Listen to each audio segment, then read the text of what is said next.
আপনি যতটা না প্রধানমন্ত্রী থাকতে চেয়েছিলেন তার বেশি আপনি মুখ্যমন্ত্রী হওয়ার পরিকল্পনা করেছিলেন। বাংলাদেশে আর কোনোদিন মুখ্যমন্ত্রী হওয়ার পরিকল্পনা করার দুঃসাহস কেউ করবে না। আপনাকে হেলিকপ্টারে তুলে দিয়ে তার প্রমাণ করে দেওয়া হয়েছে। কেউ কেউ এখন সুশীল সমাজের অংশ হিসাবে মহলার চেষ্টা করছেন আওয়ামী লীগকেও ভোটে অংশগ্রহণ করানো প্রয়োজন। আমি তাদের কাছে জিজ্ঞেস করতে চাই, বিগত 15 বছরে তারা কি আপনাদের আমাদের কারো ভোটের প্রয়োজন মনে করেছিল? যারা মানুষের ভোটের প্রয়োজনই মনে করে নাই, যারা নির্বাচনই মনে করে নাই, তারা নিজের বক্তব্য আছে। এই শেখ হাসিনার ভিডিও এখন বাচ্চা শিশুদের কাছেও পাওয়া যায়। ভোট যেমন হয় হোক, আমি পাওয়ার চাই, আমি উন্নতি চাই, উন্নয়ন চাই। এই পাওয়ার যিনি চেয়েছেন তিনি বাংলাদেশের নির্বাচনের কবর রচনা করেছেন। আদর্শিক এবং নৈতিকভাবে সেই দল এবং দলের নেতা কর্মীদের নির্বাচনে অংশগ্রহণ করার আর কোন অধিকার আছে দেশের জনগণ তা মনে করে না। এটি জামাত ইসলামী, ইসলামী ছাত্র শিবির কিংবা দেশের জনগণের ব্যাপার না। এটা তো এই সরকার নিজেই নির্বাচনে কবর রচনা করে গেছে। তিনি নিজেই বলেছেন ভোট যা হয় হোক, নির্বাচন যা হয় হোক, আমি পাওয়ার চাই, আমি উন্নতি চাই। আসলে ওনার বলার কথা ছিল, উনি ভুল বলে ফেলছেন। ওনার বলার কথা ছিল আমি পাওয়ার চাই, আমি দুর্নীতির মহাসড়কে বাংলাদেশকে উঠিয়ে দিতে চাই। উনি আমাদের বাংলাদেশকে পরিচয় করিয়েছেন উন্নয়নের রোল মডেল। আসলে গোটা পৃথিবীতে বাংলাদেশ পরিচিতি পেয়েছে দুর্নীতির রোল মডেল। উনি আমাদেরকে বলেছেন আমাদেরকে হাইওয়ে এক্সপ্রেসে উঠিয়ে দিয়েছেন। আসলে উনি আমাদেরকে আয়না ঘরের মধ্যে ঢুকিয়ে দিয়েছেন।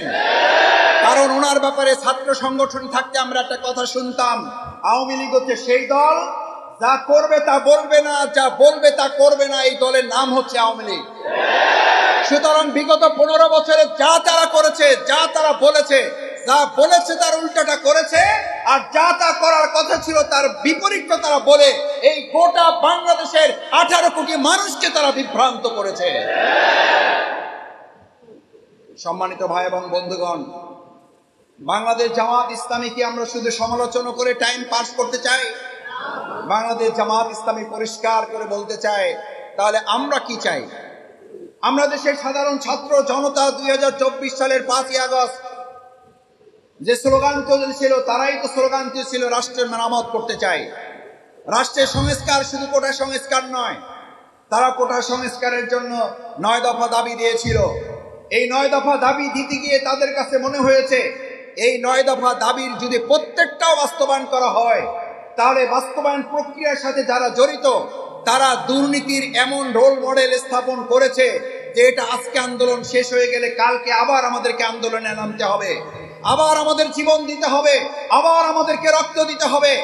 সেই ছাত্র জনতা তখন তাৎক্ষণিকভাবে 9 দফার আন্দোলনকে ছাত্র জনতা একত্রিত হয়ে ঐক্যমতের ভিত্তিতে 9 দফা দাবিকে কয় দফায় পরিণত করা হয়েছে? 1 দফায় পরিণত করা হয়েছে।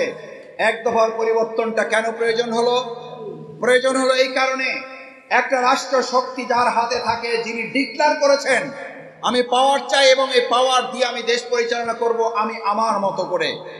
আমি আমার মতো করে যিনি পরিচালনা করেন তার অর্থই হলো তিনি ওই দেশের মালিক হয়ে যান আর ওই দেশের সমস্ত সম্মানিত নাগরিকদেরকে তিনি দাসে পরিণত করতে চান। আমাদেরকে দাসে পরিণত করা হয়েছিল বলেই 2013 সালের 5ই মে শাপলা চত্বরে আলেমদেরকে হত্যা করার পর একজন মন্ত্রী দম্ভ করে বলেছিলেন 1 রাতে আমরা সব সাফ করে দিয়েছি।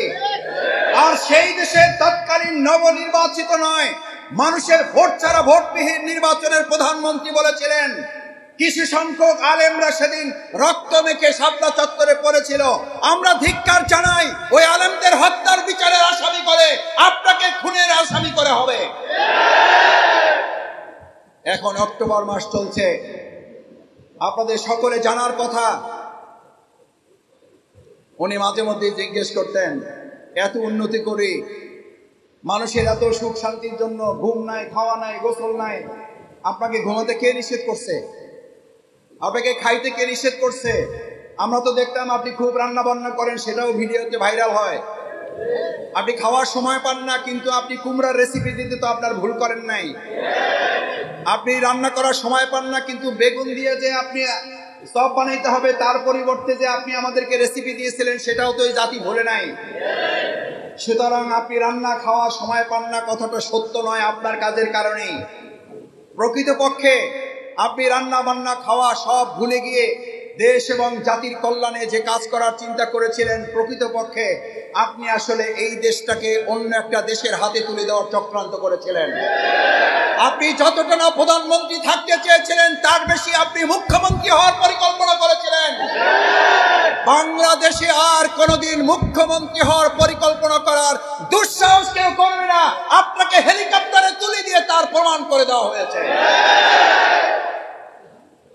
দেশের প্রধানমন্ত্রী প্রেসিডেন্ট থাকতে পারলে অন্তত আপনি কারাগারে যাইতে পারতেন। আলহামদুলিল্লাহ, আমাদের দেশের ইতিপূর্বের কিছু প্রেসিডেন্টদের তো কারাগারে যাওয়ার বিরাট সৌভাগ্য তাদের হয়েছে। আমরা এতদিন এই পর্যন্ত জানতাম যে দুর্নীতি কিছু করলেও অন্তত কারাগারে 9 বছর কাটানোর সুযোগ থাকে, এরপর বের হয়ে অন্তত কিছুটা স্বাভাবিক জীবনে মৃত্যুবরণ করা যায়। কিন্তু আপনি আমাদেরকে এমন উন্নতি এবং রোল মডেলের দিকে নিয়ে গেলেন। আপনি শুধু 2013 সালের 5ই মে শাপলা চত্বর ঘটিয়েছেন তা তো না। 2006 সালের 28শে অক্টোবর আমরা শান্তিপূর্ণভাবে ক্ষমতা হস্তান্তরের জন্য একটা গ্রহণযোগ্য নির্বাচনের মাধ্যমে কেয়ারটেকার সরকার ক্ষমতা হস্তান্তর হবে, তারা নির্বাচনের ব্যবস্থা করবে। কিন্তু আপনাদের নিশ্চয়ই মনে থাকার কথা, পালিয়ে যাওয়া পলাতক এই শেখ হাসিনা সেদিন তার আগেই ডিক্লার করে দিয়েছিল, যার কাছে যা আছে লগি বৈঠা নিয়ে আপনারা ঢাকায় চলে আসবেন। শুধু লগি বৈঠা নিয়ে ঢাকায় চলে আসবেন না, তার আগে ঘোষণা ছিল একটা লাশের পরিবর্তে কয়টা লাশ দিবেন তিনি? 10টা লাশ দিবেন তিনি। আজকে আপনাদেরকে পরিষ্কার করে জানিয়ে রাখতে চাই, যারা লগি বৈঠার নির্দেশ দিয়ে 2006 সালের 28শে অক্টোবর আমাদের জসিম ভাইদেরকে, মুজাহিদদেরকে, আপনারা ফয়সালদেরকে হত্যা করে শুধু আপনারা ক্ষান্ত হন নাই, লাশের উপরে নৃত্য করার মতো দৃশ্যতা যারা দেখিয়েছে, সাপের মতো পিটিয়ে আমাদের ভাইদেরকে বাইতুল মোকাররমের উত্তর গেটে প্রীতম হোটেলের সামনে সিঁড়িতে ফেলে হত্যা করার পর কতটা দুঃসাহস এবং নির্মমতা দেখিয়েছে, হাতের পালস চেক করে নিশ্চিত করেছে যে তার মৃত্যু হয়েছে কিনা। এই নির্মমতাই ভয়াবহতা 2006 সালের 28শে অক্টোবর তারা যাত্রা শুরু করেছিল। 2024 সালের 5ই আগস্ট তাদের সেই উল্লাসের আমরা কবর রচনা করে মানুষের অধিকার মানুষের কাছে ফিরিয়ে দেওয়ার দাবি আদায় করা হয়েছে। যিনি লগি বৈঠার নির্দেশ দিয়েছেন তিনি মাঝে মধ্যেই ভিডিওর সামনে এসে 2024 সালেও মশকরা করে অনেক ক্ষেত্রে মানুষকে উপহাসের অংশ হিসাবে, তখন ইতিমধ্যে আমাদের ভাইয়েরা অনেকে শহীদ হয়ে গেছেন, অনেকে পঙ্গু হয়ে গেছেন, হাত হারিয়েছেন, পা হারিয়েছেন, চোখ হারিয়ে অন্ধ হয়ে গেছেন। তখন তিনি গণভবনে বসে বক্তৃতা করতেন আর জাতির কাছে জানতে চাইতেন, আমার অপরাধ যে কি আমি তো বুঝতে পারি না, আমি কি অপরাধ করেছি?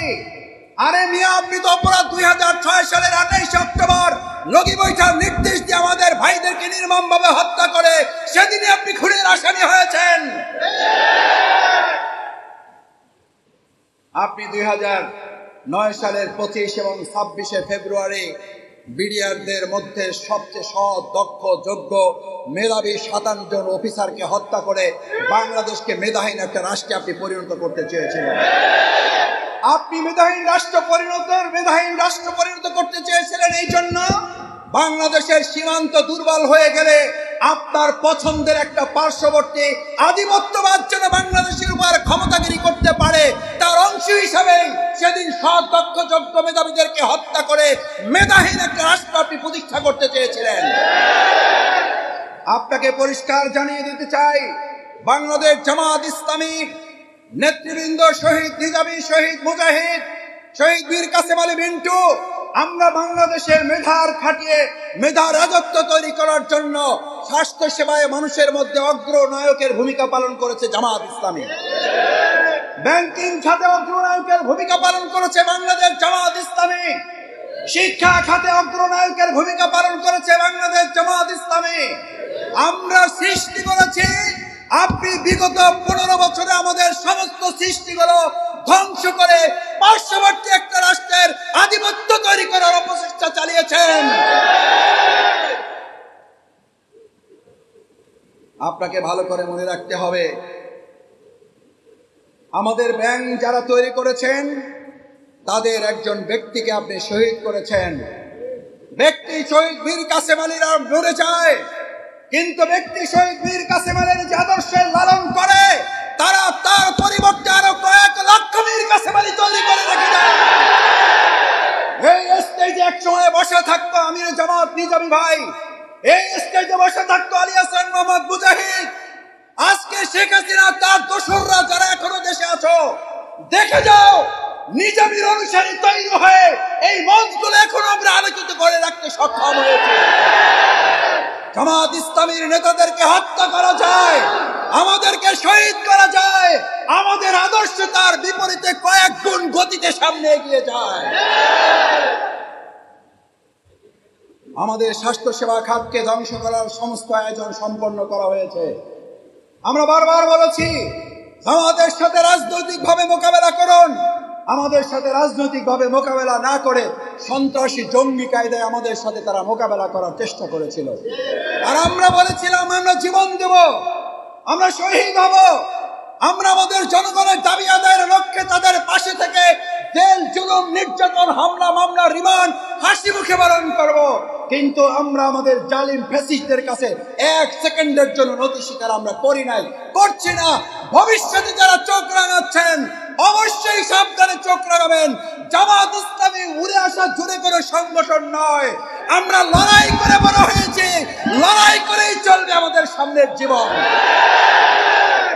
আসুন সম্মানিত ভাই এবং বন্ধুগণ, আমাদের এই প্রিয় মাতৃভূমি বাংলাদেশ, এই ধানমন্ডি অঞ্চল, আমি গত প্রোগ্রামে বলে গিয়েছিলাম এটা একটা অভিজাত অঞ্চল।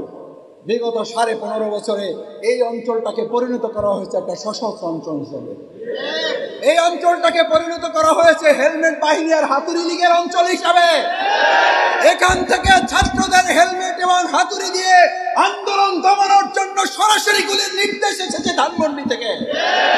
তোমরা গুলির নির্দেশ দিয়েছ, তোমরা হেলমেট হাতুড়ির নির্দেশ দিয়েছ, আমরা আল কোরআনের নির্দেশ দিয়ে ধানমন্ডির হারানো অভিজাত্য আমরা ফিরিয়ে নিয়ে আসবো ইনশাআল্লাহ।